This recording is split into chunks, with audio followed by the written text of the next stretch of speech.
पिछले 2 दिन बहुत उथल पुथल भरे। थर्सडे की सुबह हुई इस खबर के साथ कि विकास दुबे उज्जैन में सरेंडर किया या फिर पकड़ाया। फ्राइडे की सुबह जो हुई वो उसी विकास दुबे के एनकाउंटर की खबर से। 24 घंटे पहले विकास दुबे लगभग एक तरह से जीता था, यूपी पुलिस को चकमा देकर, अपने आप को जिंदा पकड़वा कर। 24 घंटे बाद यूपी पुलिस ने अपना एक तरह से बदला भी ले लिया। पूरी कहानी आपको सुनाऊं, सुबह से आप लोग देख ही रहोगे, आज सुबह से मैं भी बहुत बोल रहा हूं लगातार आज तक पे। लेकिन जो कहानी है पूरे एनकाउंटर की, तो मेरी कोशिश यही है कि जो चीजें आपने नहीं सुनी वो आप तक पहुंचाऊं। अगर आखिरी के 15 मिनट आज तक की टीम को मौका मिल जाता और पुलिस एक खास नाके पर न रोकती हमारे सहयोगी अरविंद ओझा और उसके कैमरामैन को, तो मुझे लगता है कि ये एनकाउंटर शायद टल जाता सुबह, या दूसरा फिर मुमकिन ये था कि एनकाउंटर कैमरे पर रिकॉर्ड हो जाता। दोनों ही चीज़ें होती, लेकिन बदकिस्मती से आखिरी 15 मिनट के लिए, सिर्फ चूक भी नहीं कहूँगा इसको, क्योंकि ये पुलिस की एक सोची समझी पूरी एक प्लानिंग के तहत हुआ कि मीडिया को रोक दिया गया खास नाके पर। कहानी शुरू होती है थर्सडे की रात या शाम कहें 7 बजे से। सुबह करीब 7:30-8 बजे महाकाल मंदिर के पास पकड़ा जाता है और इसके बाद दिन भर वो उज्जैन पुलिस के कब्जे में रहता है। 2:30 से 3 बजे के दरमियान यूपी एसटीएफ की टीम उज्जैन पहुंचती है और इसके बाद विकास दुबे से पूछताछ वैसी शुरू होती है। सबको उम्मीद ये थी कि उसे कोर्ट में पेश किया जाएगा और ट्रांजिट रिमांड लेकर उसे यूपी ले जाया जाएगा। सीआरपीसी की धारा 80 के तहत यह कहा गया है कि अगर किसी मुलजिम को आप गिरफ्तार करते हैं और उस मुलजिम को किसी दूसरे स्टेट की पुलिस अपने यहाँ ले जाना चाहती है, तो उसके जुर्म बताते हुए अदालत में आपको जाना पड़ेगा और यह कहना पड़ेगा कि हमें इसको ले जाने के लिए ट्रांजिट रिमांड चाहिए, और अदालत की इजाज़त के बाद ट्रांजिट रिमांड मिलती है और फिर आप ले जा सकते हैं। कल ऐसा नहीं हुआ। कल यूपी पुलिस उज्जैन की किसी अदालत में गई ही नहीं, न ट्रांजिट रिमांड लिया। अभी एक तरह से कानून के साथ खिलवाड़ है, लेकिन इसकी भी तैयारी की गई कि इससे कैसे बचा जाए। रात को उज्जैन के SP Manoj Singh press conference करते हैं। शुरू में बड़े अच्छे खुश मिजाज थे, हंस रहे थे, लेकिन इसके बाद इसी सवाल को लेकर जब उनके ऊपर सवाल दागे जाते हैं तो वो परेशान हो जाते हैं और फिर चले जाते हैं प्रेस कॉन्फ्रेंस से। सवाल यही था कि एमपी पुलिस ने बिना ट्रांजिट रिमांड के यूपी पुलिस एसटीएफ की टीम को विकास दुबे को क्यों सौंप दिया और कैसे सौंप दिया। तब यहां पे 2 कहानी आई। कहानी आई कि उज्जैन पुलिस ने सुबह से लेकर शाम तक कहीं पे भी विकास दुबे की गिरफ्तारी दिखाई ही नहीं थाने में। चलो भाई, नहीं दिखाई तो जब गिरफ्तारी नहीं दिखाई तो उससे क्या फायदा होगा। तो उसकी कहानी ऐसे तैयार होती है कि उनकी कहानी के हिसाब से ये विकास दुबे महाकाल मंदिर के पास पकड़ा गया। हमें पता है कि कानपुर वाला, इसने खुद ही नाम बताया और इसने ऐसे से जुर्म किए हैं, 8 पुलिस वालों को मारा है, तो हमने इसको बैठा लिया। लेकिन हमारे पास पुख्ता सबूत नहीं था कि ये विकास दुबे है। तो हमने कानपुर के एसपी को फ़ोन किया और कानपुर के एसपी से कहा कि एक बंदे को ऐसे से हमने पकड़ा है, लगता विकास दुबे है, तो आप आ जाइए और तस्दीक कर लीजिए। तो इसके बाद कानपुर से चूंकि मामले की जो जांच हो रही थी वो एसटीएफ की टीम कर रही थी, तो एसटीएफ की टीम आती है, हम उसको थाने में बिठा कर रखते हैं। एसटीएफ की टीम आती है, उसके बाद देखती है और फिर तस्दीक करती है कि हाँ ये विकास दुबे है। तो जब पता चल गया कि ये विकास दुबे है तो हमने उनके सुपुर्द कर दिया कि भैया ये आपका मेहमान है, आप ले जाओ। इसलिए ट्रांजिट रिमांड की जरूरत नहीं पड़ी। ये उज्जैन पुलिस की कहानी है कि उनका इंतजार किया, तस्दीक हुई और दे दिया। चले, यहां तक इनकी बात एकदम सही है। अब कल सुबह से रात तक आप सबने भी सुना होगा हर न्यूज चैनल पर, सबसे पहले होम मिनिस्टर आए एमपी के, उन्होंने एकदम सीना ठोक के कहा कि हमने विकास दुबे को गिरफ्तार किया। इसके बाद सीएम आए और शिवराज सिंह चौहान, उन्होंने कहा कि हमने गिरफ्तार किया। इसके बाद डीएम आए उज्जैन के, उन्होंने कहा कि हमने विकास दुबे को गिरफ्तार किया। इसके बाद एसपी आते हैं उज्जैन के, वो भी कहते हैं कि हमने विकास दुबे को गिरफ्तार किया। इसके बाद लखनऊ में ADG law and order Prashant Kumar ji हैं, वो कहते हैं मीडिया से कि प्रशांत दुबे को उज्जैन पुलिस ने गिरफ्तार कर लिया। जब सब कह रहे हैं कि आप गिरफ्तार कर लिया, तो फिर सीआरपीसी के सेक्शन 80 के तहत ये कहा यह है कि एक शख्स को जब आपने गिरफ्तार किया ऑफिशियली, तो दूसरे स्टेट की पुलिस को सौंपने से पहले उसका ट्रांजिट रिमांड लेना जरूरी है, यानी उसको उस जगह की अदालत में पेश करना जरूरी है। तो यहाँ दोनों बातें हैं कि हमने सुपुर्द कर दिया। तो अगर आपने सुपुर्द किया तो इसका मतलब है कि आपने अरेस्ट नहीं किया, क्योंकि अरेस्टिंग लिखी नहीं है। तो जब अरेस्टिंग लिखी नहीं, तो फिर चीफ मिनिस्टर से लेकर होम मिनिस्टर और एसपी से लेकर डीएम तक क्यों कह रहे हैं कि हमने विकास दुबे को गिरफ्तार किया। ये दोनों अलग चीजें थी। तो पहली चीज तो यही पड़ती है बुनियाद। खैर, इसके बाद शाम 7 बजे उज्जैन से एसटीएफ की टीम जो गई थी वहां पर 3 गाड़ियों में गई थी। उसमें एक सफारी गाड़ी थी, एक टीयूवी 300 थी और एक और गाड़ी थी। चौथी गाड़ी जो थी वो उज्जैन पुलिस की थी, इनोवा, क्योंकि उज्जैन पुलिस की जिम्मेदारी थी कि यूपी के बॉर्डर तक, जहां पे एमपी की सीमा खत्म हो जाए, वहां तक प्रोटेक्शन देते हुए विकास दुबे को वो पहुंचाएं और छोड़ आए। तो शाम 7 बजे उज्जैन से 4 गाड़ियों का काफिला निकलता है। 3 गाड़ी यूपी एसटीएफ की है और 1 गाड़ी एमपी पुलिस की है। एमपी पुलिस की उस इनोवा का गाड़ी में विकास दुबे बैठा होता है और उसमें एमपी पुलिस के अलावा एसटीएफ के भी कुछ लोग बैठे होते हैं। अब यह सफर शुरू होता है। इस सफर के साथ साथ अब आज तक की टीम भी इनको फॉलो करती है। करीब 50-60 किलोमीटर आगे जाते हैं, एक पेट्रोल पंप के पास ये गाड़ी रुकती है, वो पेट्रोल भराते हैं। तो हमारी टीम जो है वो शूट करना शुरू कर देती है विकास दुबे की तस्वीर और ये। तो वो गुस्सा होते हैं एसटीएफ की टीम और वो आते हैं और उसके बाद कैमरामैन को मना करते हैं और उनको, लेकिन कोई बातचीत या कोई रोकने की कोशिश नहीं की थी, लेकिन वो धमकाते हैं और फिर गाड़ी तेजी से आगे लेकर भाग जाते हैं। थोड़ी दूर के बाद करीब 2-2.5 घंटे और आगे जाकर एक टोल नाका पड़ता है। वहां पे अचानक उस 4 गाड़ियों के काफिले में से एक गाड़ी, आज तक की जो हमारी टीम है, रिपोर्टर हमारे रवीश पाल, उनकी गाड़ी के आगे अचानक रोक दिया जाता है और उससे कहा जाता है कि तुम क्यों पीछा कर रहे हो, और कैमरामैन के साथ धक्का मुक्की होती है और फिर उस गाड़ी की चाबी वो एसटीएफ का जो बंदा था वो निकाल लेता है और गाड़ी की चाबी लेकर वो अपनी गाड़ी में बैठकर विकास दुबे के साथ भाग जाता है। अब हमारी टीम सड़क किनारे, रात करीब 10:30 बज रहा है, चाबी है नहीं, गाड़ी खड़ी हुई है। वो दफ्तर फ़ोन करता है, फिर पुलिस ऑफिशियल को फ़ोन करते हैं। इसके बाद एसटीएफ के ज़रिए उनको मैसेज दिया जाता है कि भैया ऐसा मत करो, इनकी चाबी लौटा दो। 61 किलोमीटर आगे जाकर एसटीएफ की टीम, एक टोल और पड़ता है, उस टोल पे हमारा एक दूसरा रिपोर्टर था, उसको वो गाड़ी की चाबी सौंप देते हैं। वो फिर 61 किलोमीटर वापस आता है चाबी देने के लिए, तब ये गाड़ी चलती है, लेकिन तब तक वो काफिला आगे निकल चुका था। खैर, उसके बाद बाकी टीमें पीछा करना शुरू करती हैं। एसटीएफ की टीम नहीं चाहती थी कि मीडिया की कोई गाड़ी उसके पीछे हो। इसके पीछे क्या मकसद है, ये आगे पता चलेगा आपको। खैर, पूरा रात गुजरता है ये गुना झांसी होते हुए।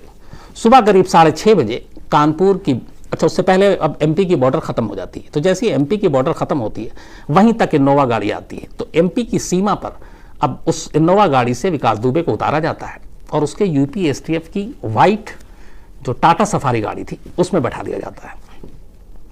अब गाड़ी बदल गई, चूंकि सरहद बदल गई। इसके बाद अब विकास दुबे एसटीएफ की टीम के साथ वाइट टाटा सफारी गाड़ी में बैठता है और यूपी की सीमा में दाखिल होता है। सुबह 6:30 बजे अब 3 गाड़ियों का ये काफिला, क्योंकि चौथी लौट चुकी है एमपी पुलिस की, कानपुर टोल प्लाजा पर पहुंचते हैं। अब वहां पे भी सारी टीम, हमारी मेरे जो सहयोगी अरविंद ओझा, तेज तर्रार रिपोर्टर, वो भी वहां मौजूद। अब उस टोल प्लाजा पे क्रॉस करने के बाद 2 और यूपी पुलिस की गाड़ी पहले से खड़ी थी। अब ये 3 गाड़ियों का काफिला वहां से गुजरता है। इस 3 गाड़ियों में से विकास दुबे सफेद वाइट जो टाटा सफारी थी उसमें बैठा हुआ दिखता है, बाकायदा कैमरे पर रिकॉर्ड होता है। इसके बाद अब उन 3 गाड़ियों के साथ वो जो 2 गाड़ी वहां टोल पे पहले से खड़ी थी वो भी उसमें शामिल हो जाती है, उस काफिले में। एक गाड़ी आगे, एक गाड़ी पीछे और 3 गाड़ियां बीच में। थोड़ी दूर आगे जाने के बाद वो गाड़ियां बहुत तेजी से निकलती हैं, क्योंकि अब अपना इलाका आ चुका था।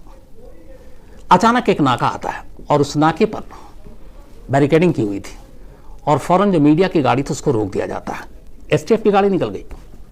अब मीडिया के सारे लोग परेशान, रिपोर्टर लड़ते हैं, पूछते हैं भैया हमें क्यों रोक रहे हो, हम ड्यूटी पे हैं। तो कहते नहीं, वो कोरोना की वजह से चेकिंग चल रही है। अब पता नहीं कोरोना की कौन सी ऐसी चेकिंग होती है। खैर, इस बहस में करीब 10 से 15 मिनट का वक्त निकल जाता है। 10-15 मिनट के बाद जब वो देखते हैं कि कैमरे पर रिकॉर्ड हो रहा है या उन्हें लगता है कि शायद उनका काम हो गया, वो बैरिकेड हटा देते हैं, मीडिया की गाड़ी को आगे जाने की इजाज़त दे देते हैं। वहाँ से करीब 10 किलोमीटर आगे जैसी मीडिया की गाड़ी पहुँचती है तो हैरान हो जाती है देखकर कि सड़क किनारे उनमें से एक गाड़ी जो उज्जैन से चली आ रही है, जिसका लगातार पीछा किया गया, जो कैमरे पर है, वो सड़क किनारे पलटी हुई है। और वो गाड़ी थी टीयूवी 300 महिंद्रा की, जिसमें एसटीएफ के लोग बैठे हुए थे। वहाँ पे कुछ पुलिस वाले खड़े थे, तो पूछा गया कि ये क्या हुआ। तो पुलिस वाले ने कहा एक्सीडेंट हो गया है, गाड़ी स्लिप कर गई और पलट गई, और पलटी हुई गाड़ी थी और एक्सीडेंट के बाद यहाँ। तो फिर बोला यहाँ तक तो ठीक था। अब रिपोर्टर को भी ये लगा कि हटाओ, एक्सीडेंट हुआ है। बाकी के कोई जो एसटीएफ के लोग थे वो वहाँ पे उस गाड़ी के आसपास नहीं, और बाकी एसटीएफ की दोनों गाड़ियाँ जो थी वो भी वहाँ पे नहीं थी, सिर्फ एक यही गाड़ी पलटी हुई थी, टीयूवी 300। तो टीम आगे बढ़ती, तब तक एक पुलिस वाले ने कहा कि ये गाड़ी पलटी और इसमें से विकास दुबे ने भागने की कोशिश की। एक पुलिस वाले का पिस्टल छीन लिया। जवाब में पुलिस की टीम उसके पीछे भागी। उसने सरेंडर नहीं किया, उसने गोली चलाई। जवाब में पुलिस ने गोली चलाई और विकास दुबे घायल हो गया। इसके बाद उसको घायल विकास दुबे को हॉस्पिटल ले जाया गया। जैसे ये कहानी सुनी तो सब रिपोर्टर के कान खड़े हो गए। उन्होंने कहा कि अभी 10 किलोमीटर पहले हम लोगों ने देखा है कि विकास दुबे व्हाइट टाटा सफारी गाड़ी में बैठा हुआ है। जिस गाड़ी का एक्सीडेंट है जो पलटी हुई वो TUV 300 है। एक्सीडेंट TUV 300 का हुआ। विकास दुबे गाड़ी में जो बैठा हुआ वो टाटा सफारी है। तो फिर वो इस गाड़ी के एक्सीडेंट से उसका क्या लेना देना। लेकिन ये कहानी जब तक समझ में आती, थोड़ी देर के बाद अचानक पता चलता है कि विकास दुबे हॉस्पिटल पहुंचा। वहां पे फिर से कैमरे में सारी चीजें कैद हो रही हैं। जिस गाड़ी में अब वो हॉस्पिटल पहुंचता है वो फिर से वही टाटा सफारी हो गई जिसमें वो 10 किलोमीटर पहले बैठा हुआ था। तो इस 10 किलोमीटर में सारा खेल होता है। जहां तक मीडिया फॉलो कर रही थी सब कुछ ठीक था। जैसे ही उस बैरिकेड पे मीडिया को रोका गया और 10 से 15 मिनट का ये पूरा टाइम था और इस 10-15 मिनट में ही ये गाड़ियां भी बदली। विकास दुबे निकलकर भागा भी, विकास दुबे पे गोलियां भी चली और विकास दुबे मारा भी गया। तो ये 15 मिनट जो मैंने शुरू में आपसे कहा था कि अगर ये गैप ना होता, अगर बैरिकेड ना होता, मीडिया की गाड़ी लगातार कोर्ट तक, चूंकि प्रेस रिलीज आई है अभी STF की, उसमें कहा गया है कि हम उसे कानपुर की अदालत में पेश करने के लिए ले जा रहे थे जब यह हादसा हुआ, तो वो अदालत में होता।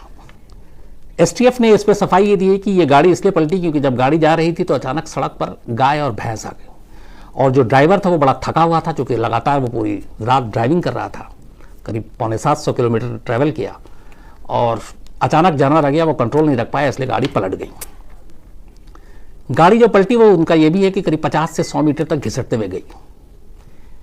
अगर गाड़ी की स्पीड, और ये भी है कि मीडिया चूंकि पीछे थी इसलिए गाड़ी की रफ्तार भी ज़्यादा थी, तो अब तीनों चीज़ें मिला लें तो एक तेज़ रफ्तार गाड़ी अगर पलटती है और 50 से 100 मीटर घिसटती है तो फिर गाड़ी डैमेज होनी चाहिए।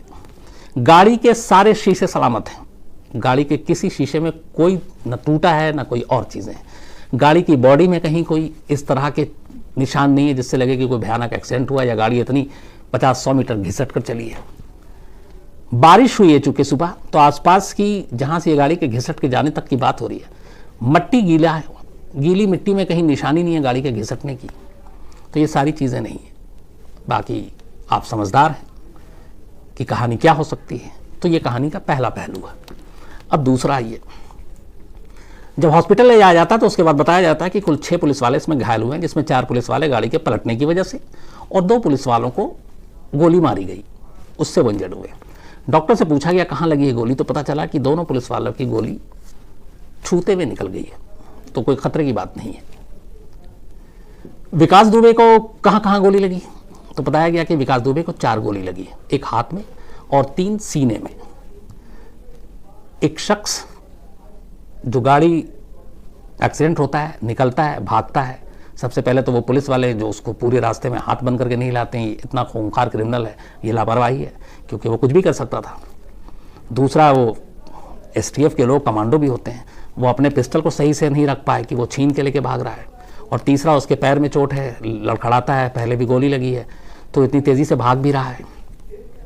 पांचवा ये कि फिर उसके बाद भागते हुए पुलिस उसको ललकारती है, कहती है सरेंडर करने के लिए, नहीं करती है तो पुलिस गोली चलाती है। लेकिन गोली पीठ की तरफ लगने की बजाय, पीठ पे लगने की बजाय, पैर पे लगने की बजाय 3 गोलियां सीधे जाके सीने में लगती हैं और करीब से लगती हैं। तो ये सारी चीज़ें भी बताती हैं। क्या बताती हैं? 7 जुलाई को यूपी के ADG law and order Prashant ji ने प्रेस कॉन्फ्रेंस में 2 लाइनों का इस्तेमाल किया था कि 8 पुलिस वालों की शहादत बेकार नहीं जाएगी। जिसने भी ये किया है वो पछताएगा, जो भी उसके साथ होगा, और ये एक नज़ीर होगा। तो पछताना और नज़ीर होना ये एलानिया पहले से था। कल उसकी गिरफ्तारी या सरेंडर, उससे भी यूपी पुलिस को एक तरह से नाकामी थी। लेकिन एक चीज़ थी कि बहुत सारे लोग बात कर रहे थे इस एनकाउंटर को लेकर। हैदराबाद के बाद ये चीज़ें शुरू हुई तो कई चीज़ें चल रही थी कल से ही। एक ये कि इनकाउंटर कब होगा, कोई ये नहीं कह रहा कि अब इनकाउंटर नहीं होगा क्योंकि पकड़ा गया। बात ऐसे हो रही कि अभी इनकाउंटर कब होगा, कहाँ होगा, आजकल में होगा या 2-4 दिन और वेट होगा, क्या कानपुर में ले जाकर होगा, कानपुर के क्या उसी बिकरू गांव में ले जाया जाएगा, क्या बिकरू गांव के उसी घर के अंदर ले जाकर इनकाउंटर किया जाएगा। ये सारी बातें चल रही थी। लेकिन 24 घंटे के अंदर ही सारा काम खत्म हो गया। मैंने आपको शुरू में जब से ये कहानी सुना रहा हूँ 3 चीज़ें कही थी, आज मैं भी एक चीज़ में गलत साबित हुआ। मैंने कहा था इस पूरे मामले का 3 अंजाम होगा, आपको याद होगा। मैंने कहा पहला सरेंडर, दूसरा इनकाउंटर और तीसरा गिरफ्तारी, यही 3 अंजाम थे। ये पहला केस है जिसमें 2 चीज़ें एक साथ हो गई, सरेंडर भी, बल्कि तीनों हो गई। आप इसको सरेंडर माने तो सरेंडर भी हो गया, आप इसको गिरफ्तारी माने उज्जैन पुलिस की तो गिरफ्तारी भी हो गई, और इनकाउंटर भी हो गया। तो एक केस जिसके बाकी मामलों में 3 अंजाम होते, यहाँ 3 अंजाम एक केस के साथ हो गए। अब जांच होगी, बहुत सारी चीज़ें उठेंगी, बहुत सारे सवाल उठेंगे, लेकिन कई चीज़ें हैं इसमें। एक कि जिस तरीके से 2 और 3 जुलाई की रात को बिकरू गांव में हुआ, 8 पुलिस वालों की जान ली गई और उनमें से 2-3 के साथ जिस हैवानियत के तरीके से जान ली गई, कुल्हाड़ी मारे गए, पैर काटे गए, चेहरे पे गोली मारी गई, विकास दुबे और उसके गुर्गों से किसी को हमदर्दी नहीं, होनी भी नहीं चाहिए। ऐसे खूंखार अपराधियों का, ऐसे जालिम लोगों का अंजाम और हश्र एक होना चाहिए, कड़ी से कड़ी सजा। अगर ये एनकाउंटर पूरी तरह जेन्युइन है तो फिर किसी को अफसोस भी नहीं होनी चाहिए। लेकिन जो दूसरी चीज़ है वो मुझे थोड़ी, जो हैदराबाद के बाद ये इंसिडेंट हुआ, क्योंकि हम सब एक सभ्य समाज में रहते हैं और सब कुछ सिस्टम से है। हम बहुत सारी शिकायतें कर सकते हैं पुलिस से, कानून से, अदालत से, लेट लतीफ़ी से, मुकदमे में सुनवाई से, पुलिस की बेईमानी से, लेकिन एक चीज़ याद रखिए, अगर सिस्टम से हटकर यूं ही सब चलता रहा तो फिर समाज में जंगल राज होने में ज़्यादा देर नहीं लगेगी और इसके बड़े सारे बुरे अंजाम भी होंगे। वो इसलिए कि पुलिस का काम है पकड़ना और पकड़कर अदालत में पेश करना, अदालत का काम है सज़ा देना। तो ये सज़ा विकास दुबे को अगर कायदे से देखें तो अदालत भी दे सकती थी, लेकिन जो हैदराबाद में हुआ उसके बाद अब जो हुआ ये पुलिस ही फैसला कर रही है।